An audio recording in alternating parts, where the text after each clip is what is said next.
सियासत, ਵਪਾਰ, ਖੇਡਾਂ ਤੇ ਫਿਲਮ ਜਗਤ ਦੇ ਨਾਲ ਦੇਸ਼ ਦੁਨੀਆ ਦੀ ਹਰ ਵੱਡੀ ਖਬਰ ਦੇ ਲਈ ਹੁਣੇ ਡਾਊਨਲੋਡ ਕਰੋ ਦੇਸ਼ ਦੀ number 1 news app Dainik Savera times.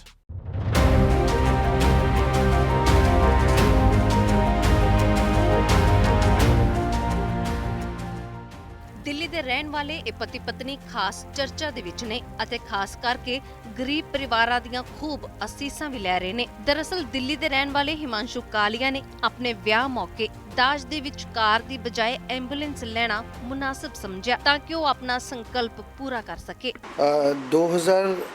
21 अप्रैल 2002 में मैरिज हुई। मैरिज से कुछ टाइम पहले इन लॉस फैमिली की तरफ से मेरे पेरेंट्स को ये मैसेज दिया गया कि हम लोग गाड़ी देंगे और फर्नीचर देंगे और होम अप्लाइंसेस के आइटम देंगे। तो मैंने कहा कि हमें कुछ नहीं लेना। तो मेरे पेरेंट्स ने जाके उन्हें ऐसे ही बोला कि हमें कुछ नहीं चाहिए। तो उन्होंने लड़की वालों ने बोला, मेरी वाइफ के घर वालों ने बोला, मेरे इन लॉस फैमिली ने बोला कि नहीं हमें कुछ तो देना ही है। तो मैंने कहा ठीक है, अगर आप कुछ देना ही चाहते हैं तो मुझे दहेज में कार ना दे के दान में एक एम्बुलेंस दे दो जिससे मैं लोगों की सेवा कर पाऊँ। और पहले तो उनके लिए एक शॉकिंग न्यूज़ थी, लेकिन उसके बाद उन्होंने कहा इट्स ओके, ठीक है।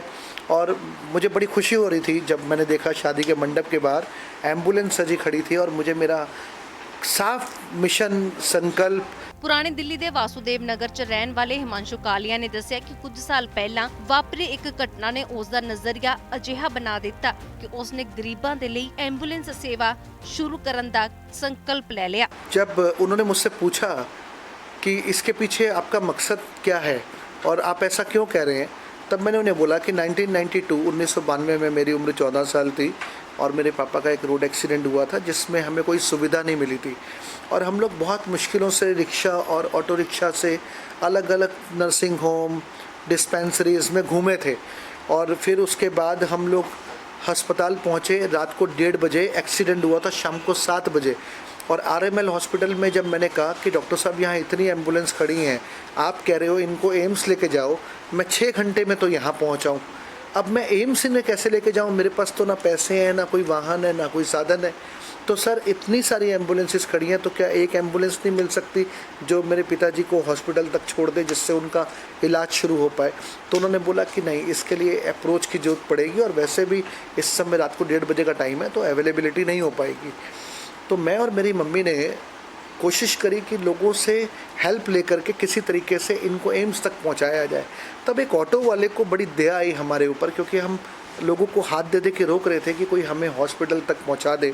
और वो जो ऑटो ड्राइवर थे उनको हमने कहा हमारे पास पैसे नहीं है, लेकिन फिर भी उन्होंने पहुंचाया।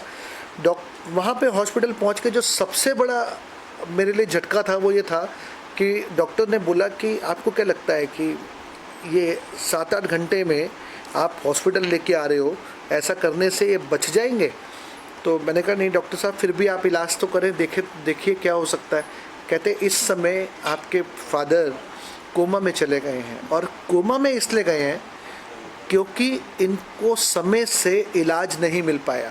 अब ये चीज़ मेरे कानों में गूंजती रही कि समय पर इलाज नहीं मिल पाया। फिर उसके बाद मैंने डॉक्टर साहब के आगे हाथ जोड़े कि डॉक्टर साहब आप प्लीज़ इनको बचा लो। और मैं बाहर निकला और बाहर निकल के मैंने भगवान से प्रार्थना की कि हे भगवान पापा को बचा लो और मुझे इस काबिल बनाना जो दिन मैं आज देख रहा हूँ वो मैं फिर किसी और को ना देखने दूँ। ਦੂਜੇ ਪਾਸੇ ਉਸ ਦੀ ਪਤਨੀ ਟਵਿੰਕਲ ਦਾ ਆਖਣਾ ਹੈ ਕਿ ਪਹਿਲਾਂ ਤਾਂ ਮੇਰੇ ਲਈ ਇਹ ਬਹੁਤ ਅਜੀਬ ਸੀ ਕਿ ਮੇਰੇ ਮੰਡਪ ਦੇ ਬਾਹਰ ਐਂਬੂਲੈਂਸ ਖੜੀ ਹੋਵੇਗੀ, ਪਰ ਹੁਣ ਉਹ ਆਪਣੇ ਪਤੀ ਦੇ ਨਾਲ ਸੇਵਾ ਕਰਕੇ ਕਾਫੀ ਖੁਸ਼ है। पहले तो ये था कि गाड़ी मिलेगी, अच्छा है, शादी में सभी लड़कियों के मंडप के बाहर गाड़ी सजी हुई खड़ी होती है, तो बहुत शौक सा लगा कि भाई मेरी मंडप के बाहर जो एम्बुलेंस खड़ी होगी सब क्या बोलेंगे। फिर जब इनसे बात हुई तो जो सेवा भाव था इनके अंदर वो सुन के मुझे भी अच्छा लगा और प्राउड फील हुआ कि इनकी इतनी अच्छी सोच है। ਮਹਿਲਾ ਨੇ ਦੱਸਿਆ ਕਿ ਉਹਨਾਂ ਦੀ ਕੋਸ਼ਿਸ਼ ਰਹਿੰਦੀ ਹੈ ਕਿ ਐਂਬੂਲੈਂਸ ਦੀ ਸੇਵਾ ਉਹਨਾਂ ਲੋਕਾਂ ਨੂੰ ਮੁਹੱਈਆ ਕਰਵਾਈ ਜਾਏ ਜਿਨ੍ਹਾਂ ਲੋੜਵੰਦਾਂ ਤੱਕ ਐਂਬੂਲੈਂਸ ਜਾਂ ਤਾਂ ਪੈਸਿਆਂ ਦੀ ਘਾਟ ਕਾਰਨ नहीं पहुंच पाती या फिर किसी होर कारणा करके। जो हमारे पास कॉल्स आती हैं तो थोड़ा कहीं ना कहीं हमें भी ध्यान रखना पड़ता है कि जो कोरोना वाला पेशेंट है जिस पे डाउट आता है तो वो उन्हीं एम्बुलेंस में जाए, फिर हम उनसे भी संपर्क करते हैं। पर डायलिसिस के केस, डिलीवरी के केस, हॉस्पिटल में किसी की छुट्टी हो गई है, उनको एम्बुलेंस नहीं मिल रही या मिल भी रही है तो वो हॉस्पिटल वाले या एम्बुलेंस वाले बहुत ज़्यादा चार्ज कर रहे हैं और वो इस समय वो दे नहीं पा रहे, उनके पास पैसे ही नहीं हैं। 4 से 6 घंटे लोग गवर्नमेंट हॉस्पिटल में भी एम्बुलेंस की वेट करते हैं कि एम्बुलेंस मिले और हम घर जाएं। तो इस समय में एम्बुलेंस की बहुत ज़्यादा दिक्कत है और इस समय में जितना हो सकता है 24 घंटे हम एम्बुलेंस प्रोवाइड करवाने की कोशिश कर रहे हैं। खुद भी कहीं जाना पड़ता है, जाते हैं, पर पूरा प्रिकॉशन लेके जाते हैं कि वो सामने वाला भी सेफ रहे और हम भी सेफ रहे। ਹੁਣ ਦਿੱਲੀ ਭਰ ਦੇ ਵਿੱਚ ਇਹਨਾਂ ਨੇ ਆਪਣੇ ਨੰਬਰ ਗਰੀਬ ਪਰਿਵਾਰਾਂ ਨੂੰ ਦਿੱਤੇ ਹੋਏ ਨੇ ਤਾਂ ਕਿ ਲੋੜ ਪੈਣ ਤੇ ਮੁਫਤ ਵਿੱਚ ਹੀ ਲੋਕਾਂ ਦੀ ਸੇਵਾ ਕਰ ਸਕਣ। ਦਿੱਲੀ ਤੋਂ ਨਿਤਿਨ ਧੀਮਾਨ ਦੀ ਰਿਪੋਰਟ।